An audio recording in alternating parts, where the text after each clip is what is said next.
Hi everyone, this is Jim. Welcome to this postmortem of my Blitz game number 896. I had the white pieces and started off with d4.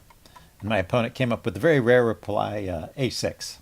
So what is a6 about? Usually black is intending some kind of activity over here on the flank. And we'll see black get to that right away. I play e4, and he goes with the immediate b5. It's also kind of a way of passing, just waiting to see what kind of setup white is doing. A6 is useful in a lot of openings, but I don't know. I wouldn't recommend it. And anyway, he's going directly for a6, b5. That means if the knight hops in here to c3 in normal development, it may get harassed by the pawn. I played the funny move. Well, it's not funny. Just put another pawn in the center. I've got three pawns in the center, but it's not very common. You can see we're out of the opening book there. I looked at this position a bit with the chess engine just to see how it would play, as well as you can see the opening book moves there, knight f3 being the most common, but bishop d3 looks like a respectable alternative. When I looked at it with the chess engine actually wanted to play a4 right away. And a4 is a handy move to keep in mind whenever you see this a6, b5 structure. This occurs in other openings, for example, the Ruy Lopez. And a4 is often a move you want to play at some point to undermine these. And in fact, I think I play a4 later in the game. I just didn't think of playing it this early. The chess engine gives this line a4, bishop b7, and then knight d2. So it likes the idea of putting the knight on d2 and defending the pawn this way, staying clear of the c3 square. And then maybe this dark squared bishop will come out on this diagonal if the b pawn comes forward. Hard to say what the plan is for that bishop. That's kind of why I didn't like knight d2 myself, and I went with f4 instead, because the knight on d2 does block in that dark squared bishop, and I wasn't sure that was the right thing to do this early, but seems that's okay as well. Also, the knight on d2 often goes to g3 pretty quickly, and that opens up that diagonal for the bishop. So knight d2 right away is another move you can play there. Anyway, I went with f4, and well, that lets black get a little counterplay going. And white is still better, of course, with the big center. Let's see, now I defend first with the bishop, plays knight f6, and then I defend with my knight. So he does get a couple of quick developing moves. Black gets a couple of quick developing moves by focusing pressure on the e4 pawn. He plays e6 here. The chess engine would actually continue with c5, and it says it thinks black is not too bad. It still gives an advantage to white, but maybe this is actually playable.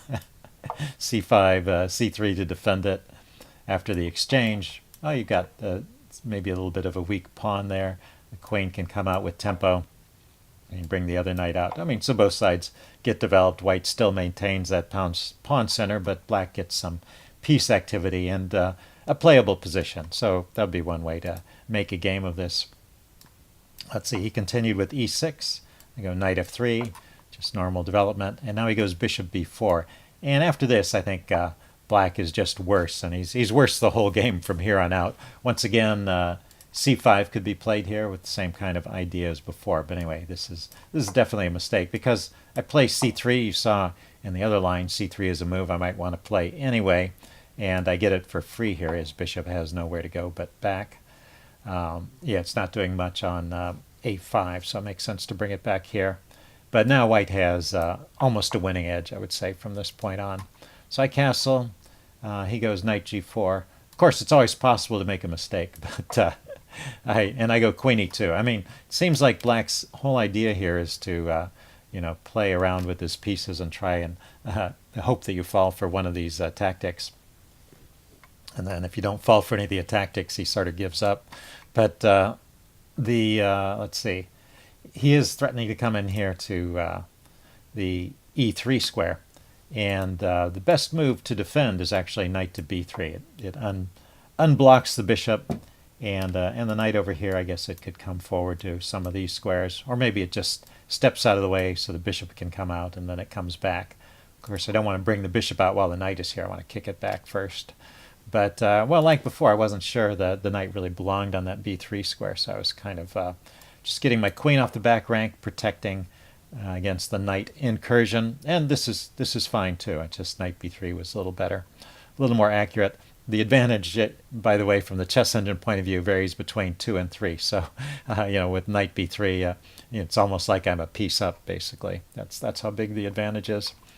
Okay, he castled. I went h3 to kick the knight back. He went back. Played a4 now. So, like I said, this is often an idea to undermine this pawn structure, and now it seems like a good time. He ignores that for the moment and plays knight h4, which is, I don't want him taking the f-pawn in this position, and it would also come with a tempo on my queen. So I take a timeout to defend that pawn, and then he takes here. I don't mind that. It leaves him with an isolated pawn, and I took back right away. But, the chess engine points out he didn't have to take back right away. I can leave that. And that's a good point. If this pawn is not going anywhere, and he's not going to defend it that easily, so I'll be able to round that pawn up at my leisure. I mean, even if he brings his bishop out to defend it, I can bring another bishop out to it back, drop my bishop back to attack it. So I don't think he's going to be able to hold on to that pawn in any case. So I don't have to do anything right away. And g4 here instead of taking is a good move. The knight has no squares. Well, I guess it does have this g3 square. I was saying it has no squares, but after you move the rook out of the way, that knight is trapped there. It's never going anywhere from that point. So yeah, all those squares are covered after you move the rook out of the way and just bring the king up to attack the knight or something. So the knight really can't come forward. It has to go back, and the only square to go back to is f6. And then you can keep pushing it with e5. Now the knight can come forward, hitting the queen. But the queen can come forward with a mate threat, and then black has to play g6 to stop that. So you can kick the knight around and force a pawn weakness over here on the king side, and maybe you can invade on the dark squares later. So anyway, the chess engine rates that very highly for white. I just, in this position, I just took the pawn back, still keeping a big advantage. He goes bishop c6. I dropped my rook back. I could have considered rook a5. The chess engine likes this. It makes sense. There's a loose knight over here. Maybe put some pressure on it, and he can't immediately chase that rook away. Maybe at some point I'll even double on the a file. But anyway, I just dropped my rook back. It's also sometimes a bit awkward to have your rook out in the middle of the board, but over on the side there it's probably pretty safe. As long as it has that retreat path back to the back rank, it's nothing to worry about too much, I guess. Okay, so I dropped the rook back to a1. He went g6, and I went knight e5.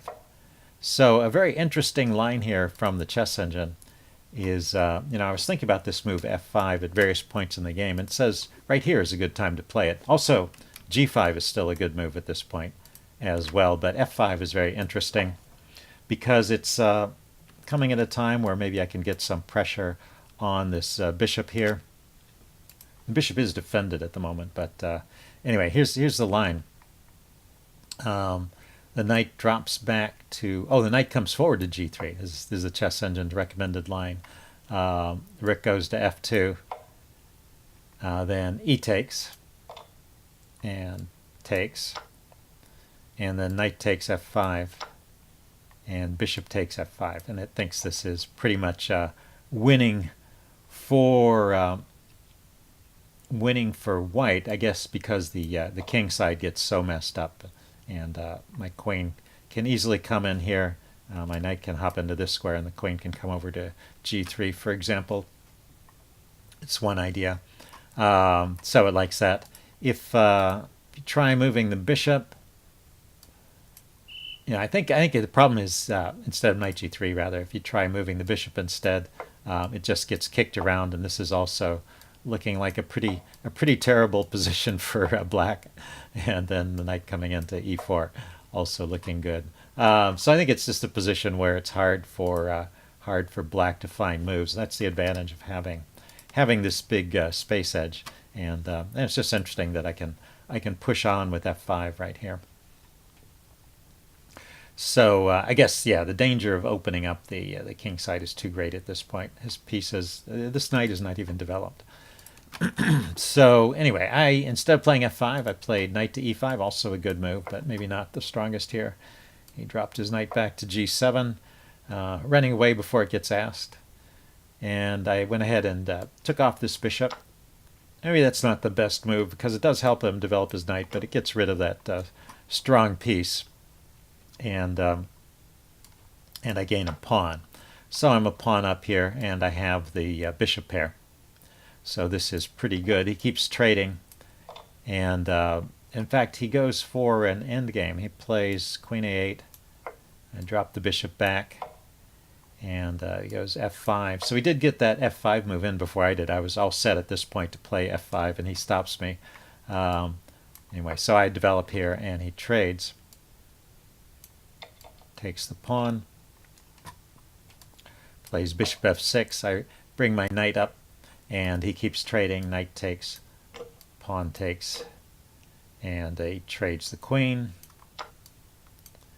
and drops the bishop back. And then in this position, I wasn't quite sure whether I should take his rook or play b4. They're both attractive, and actually they were both top choices of the chess engine. b4 makes a lot of sense, just to keep a solid structure here, not leave any targets behind, and you're just preparing to move these pawns forward and take advantage of your majority over on this side of the board. And then he ran out of time thinking of trying to figure out what to do in this position.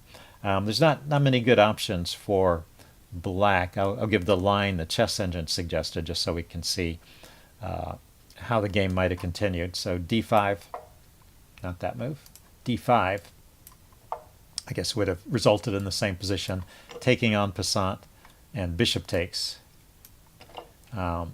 is one way to get the bishop to a better diagonal. And then at this point, the chess engine wants to take the rooks off and just go into this pure endgame. So I guess it is a good endgame.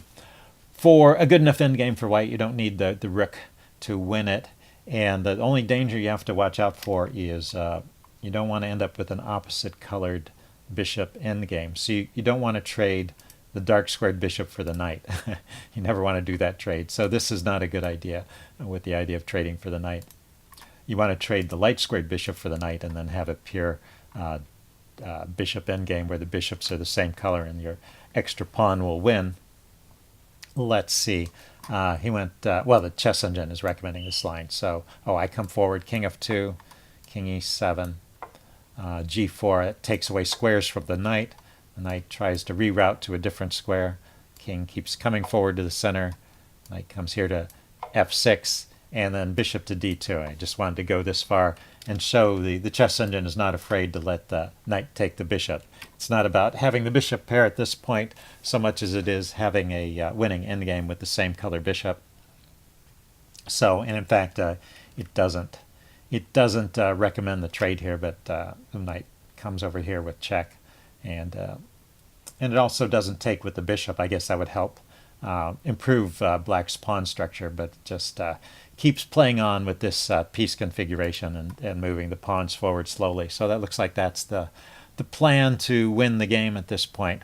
So anyway, I hope you guys enjoyed this, and well, let's go back to the position where the game ended. Yeah, I just played b4 here, and my opponent ran out of time. That's how the game ended. Okay, I'll see you guys later. Bye.